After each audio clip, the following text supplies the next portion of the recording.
Gather around, students, and let me tell you a tale about your teacher, Natalai, daughter of the sun.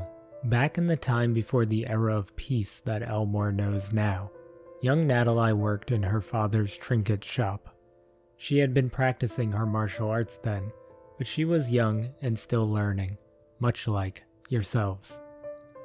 One day, your teacher overheard some of the locals speaking of a beast that lives in the woods.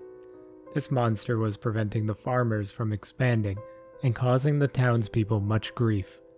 So Natalai decided that she would use this trial to test herself.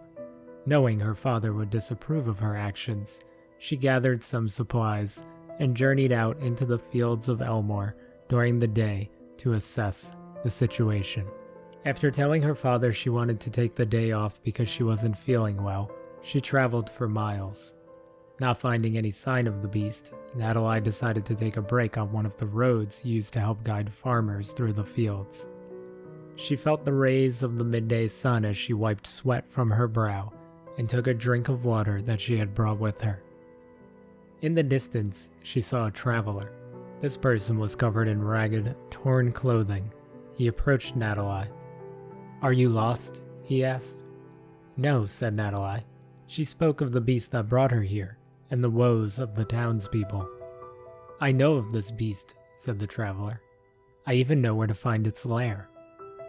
Exalted by the news, Natalai rose up with renewed vigor. "Please show me." And the traveler did just that. They journeyed back to the way the traveler came from for a few more miles. The sun was still beating on their backs as they reached a large cave. Natalai inspected the entrance, but noticed it didn't go very deep. "Is this it?" she asked. But as she turned around, the traveler had transformed. Now a grotesque, mutated monster with sharp claws and teeth, its mouth open wide in hopes of appeasing its ravenous appetite. Natalai avoided the bite, but was grazed by a claw as she ran past the monster. The frightening result of the traveler's transformation seemed to grow in size when Natalai turned to face it once more. Natalai readied herself, fists gripped tight. She didn't need a weapon, for her body was the weapon. She pushed off with her right foot and hit the beast with staggering blow after staggering blow.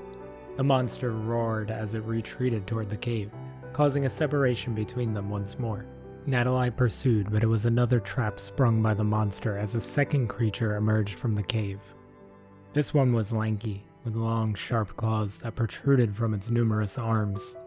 It seemed to give orders to the monster that was once the traveler. Outnumbered, Natalai tried to strengthen her resolve. If these creatures continued to torment the people of her town, then expansion could never continue. Prosperity would be unobtainable. As the monsters grew near, she felt something inside her begin to burn, starting from the center of her chest and pushing outward through her arms and down to her fingertips. It was at this very moment that the sun had chosen her to be its vessel. Flames formed around her hands, the reflection of them dancing in her eyes.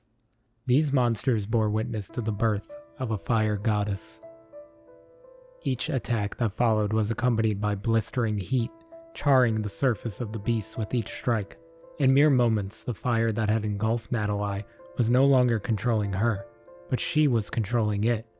It was as if the monsters were a small piece of paper, and she a conflagration. The battle that appeared to be a mismatch against Natalai was over in seconds. Naught but ash and bone remained of the creatures, and the sun's newfound daughter stood unwavering above them. The townspeople didn't know it was Natalai at first who rid them of this problem, but in time they would learn it to be her, as would any other monster foolish enough to attack the fields just outside Elmore.